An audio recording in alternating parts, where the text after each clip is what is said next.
Moving on, Kenyan athletes will soon be recognized and used as Kenya's ambassadors when they represent the country at global sports competitions. Prime Cabinet Secretary Musalia Mudavadi says plans are at an advanced stage as Kenya now positions itself as a sports tourism country.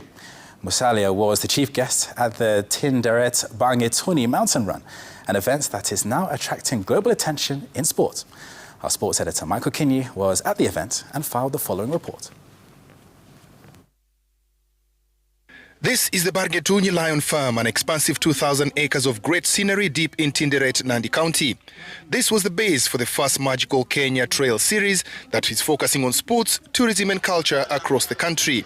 The sports component in the trail series has mountain hiking, where participants do at least 10 kilometers, cycling, where the lovers of the bike do up to 50 kilometers, and running the half marathon in the steep terrain of the mountains. A new concept is the 4x4 adventure, tried for the first time in Tinderet. This shows how strong the whole issue of sports is to the Kenyan government.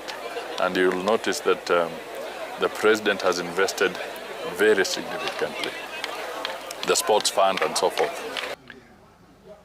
Musalia says after 5 years of successful mountain running competition, the Tinderet barng'etuny mountain run needs to be replicated across various parts of the country.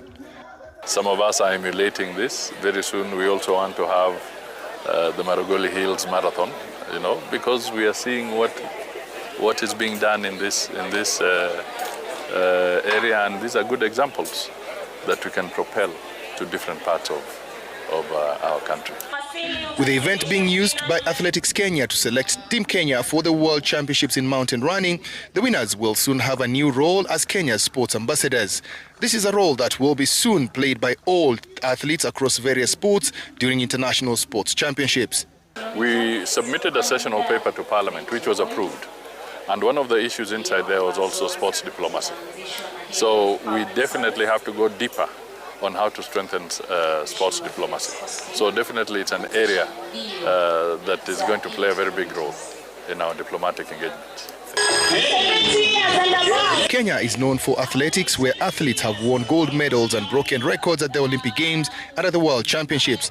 Focus is now on mountain running, which showcases the beauty of the Kenyan landscape, and Kenyan athletes also have the potential of becoming global stars in the event. And the concept is the same, resilience, energy, training, discipline. That is why we have ventured into mountain run, and we are already seeing our young men and women performing very well. This is now being tied to sports tourism, which has been earmarked to attract more tourists, to increase the number in Kenya from the current 3 million to a target of 5.5 million annually. How I came to know about it was honestly mostly from watching TV and seeing the runners on TV.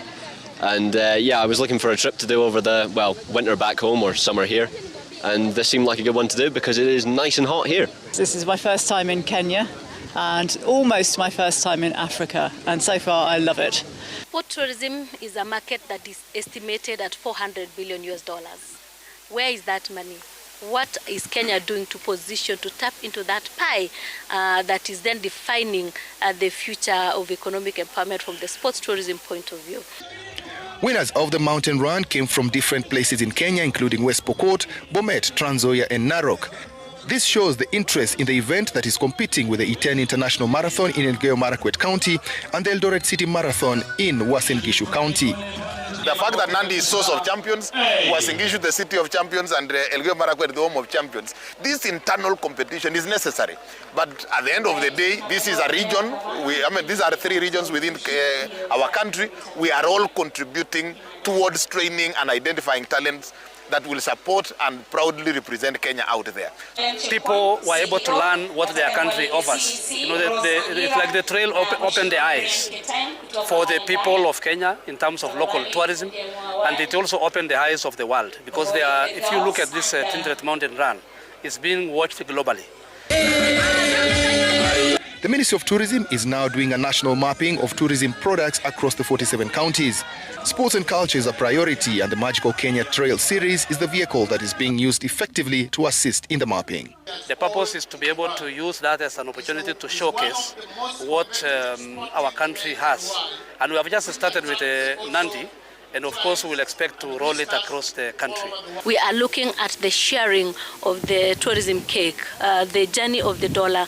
Does it get down to the common mwananchi? How do you get that money to the people? How do you bring the Singapore to the people?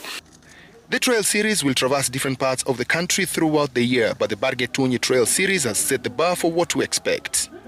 It has been one of the best mountain run events that have been organized in this part of the world. And what the organizers are saying is that this will be a permanent feature in the Athletics Kenya calendar moving forward. Michael Kinyi for Citizen TV in Nandi County.